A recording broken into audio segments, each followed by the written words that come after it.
Welcome to the Startup Grind. So what I'm going to do today is to talk to you about trying to figure out something that's super important. Whether or not you have a good startup idea and how to make sure that you find the need that drives a big startup idea.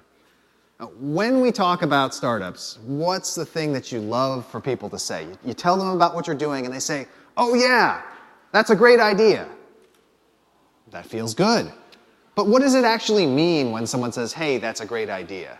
Well, for most of us, we think about it as being something like a Hollywood pitch, right? The classic Hollywood pitch is, "Hey, I got this movie called Speed. It's Die Hard on a bus." Something that's pithy, something that you can say like an elevator pitch that everyone instantly gets. But the problem is an elevator pitch is not actually a great way to measure whether or not you have a good idea.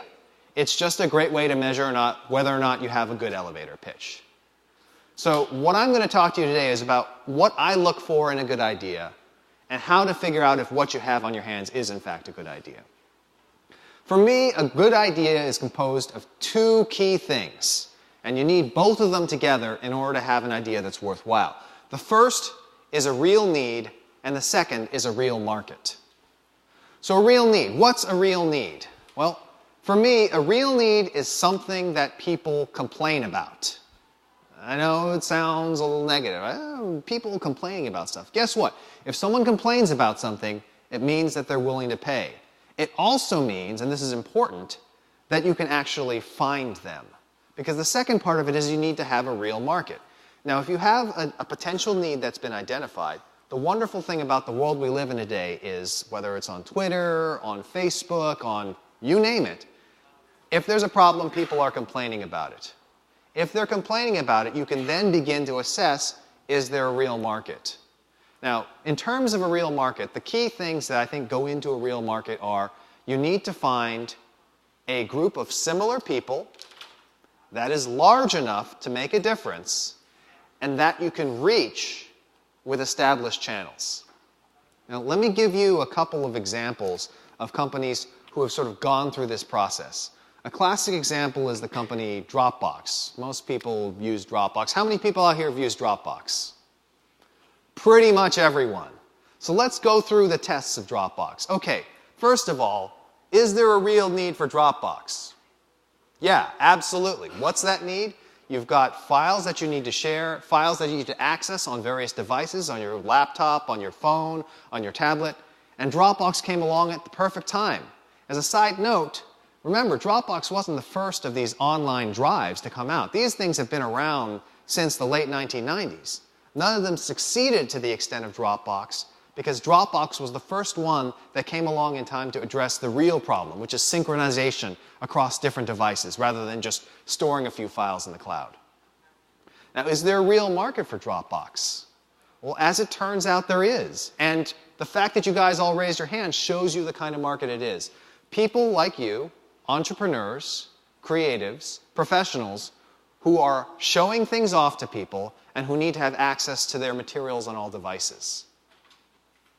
So Dropbox is a great example of having both a real need, a real market, leading to a great idea. Now the key question is, okay, I can figure out how to decide if there's a real market. I can figure out and size things up and guess if people are complaining. How do I find that need in order to assess it? Where does that great idea come from? And one of the things that I think is that great ideas come out of a process called need finding.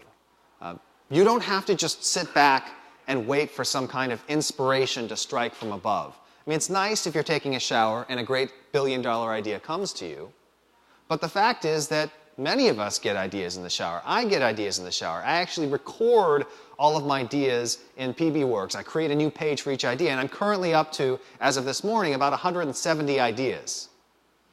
Most of them suck. So the question is, how do you find the ones that don't?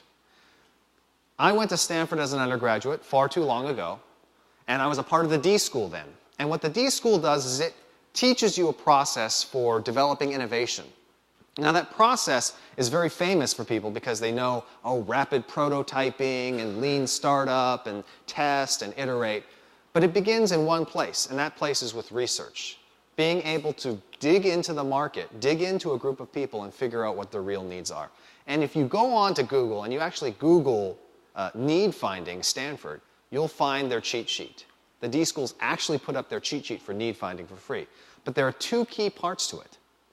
The key to need finding is there are two things you're going to do. You're going to do interviewing and you're going to do observation. And you need to do both. Interviewing captures what people explicitly tell you. When people complain, when people say, I need this, I need that, interviewing can tease those details out. But doing interviewing alone isn't enough. Most people just stop with interviewing. They interview, they do a survey, they say, hey, guess what? I figured out that there's a big market. That's not enough. You got to go to the second step, which is observation.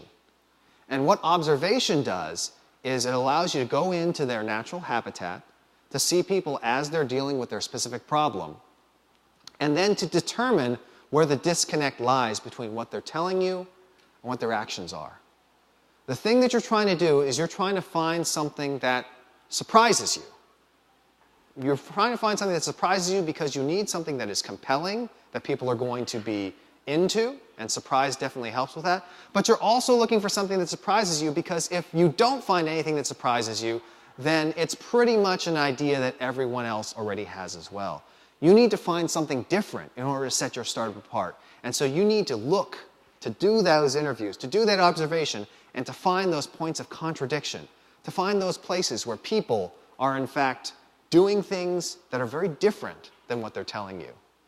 And when you find that contradiction, when you find that surprise, then you could know that you found a real need with a real market that can form the basis of a great idea.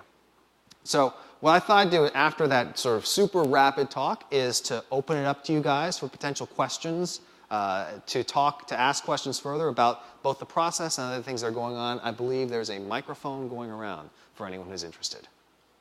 Anyone have a question? Awesome. Could you just take us through an example on the observation stage from one of your own companies? Absolutely. So I was just talking about this with Chuck earlier. I don't know where Chuck is. So one of the companies there's Chuck. So one of the companies I was involved with very early on is a company called Ustream. You guys have probably all used it. We are probably streaming live on Ustream right now. And with Ustream, it was one of those classic Hollywood great ideas. The founders came to me and said, it's live YouTube. I'm like, oh yeah, I get it. That really makes sense. But I had to take it to the next step and say, okay, so it's live YouTube. That sounds great. What's the actual need and what's the actual market? And what we found with Ustream is that we observed very carefully the initial people who started using it. Now, there was a bit of a head fake, because anyone who remembers live video back in the ancient days, the first thing people said was, oh, people are going to wander around the world with hats on, with cameras, and broadcast their entire life. Obviously, that's a terrible, terrible idea. Most people's lives are boring as crap. But there was a germ in there. Live video. All right, let's proceed down this path. Who is into live video? Who are the kinds of people who are interested in doing this kind of broadcasting? And one of the things we settled on were people who were podcasters. And that was a market, a group of people. It wasn't a huge market, but we weren't looking for the biggest market just then. We just needed an initial market to figure it out. And it turns out that somebody who started using it is a guy by the name of Chris Pirillo. Most of you probably know. And he came to us and he gave us feedback. We talked to him and watched what he was doing, watched his actual broadcasts. And what we discovered is he was using it to develop a kind of interactivity that he never had on podcasts. Podcasts are, I broadcast for an hour, and then somebody comes back with comments and I talk about it in the next podcast. Here, with live video, he was responding right away. He was really connecting with people, and it also made his process of producing his podcast easier. So that would be a great example. We found a particular market. He had a real need, greater interactivity with his audience, and an easier production process, and we're able to show that the product actually met that need, and from there, branch out into other podcasters and other people in that market. But excellent question. Next question. Over there. Yes. What kind of numbers in a market analysis do you trust? You see so much. Yes.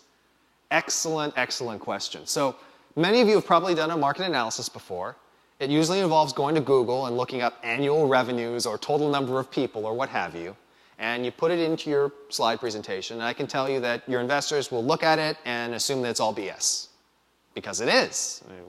You went online, you got a bunch of numbers. In my mind, what I trust is the evidence of my senses. And that means not what could people do or what might people want, but what they actually want. We live in an era where everyone's broadcasting their thoughts over Twitter, Facebook, et cetera, et cetera, et cetera. If you can't find evidence of that need online somewhere, that need probably doesn't exist. There's a company that is still in stealth mode. It's going to be revealed, but I'm an investor in it. And one of the things I did was I looked online because they said, we are X for Y. And all I did is I looked up X for Y online. And what I found were a bunch of forums where people said, hey, wouldn't it be great if there were X for Y? Oh yeah, I totally subscribe. I'd buy that. I just want to put my money into that. And I'm like, okay. Now, it's always possible the entrepreneur created fake accounts and did that to fake me out. But in my mind, that's the kind of evidence that helps. Now, I love having a big picture. I want to know that it's not just a 10,000 person potential audience, but I want to see that proactive action on the part of the market to show me that there's a real need. Next question, I think up there.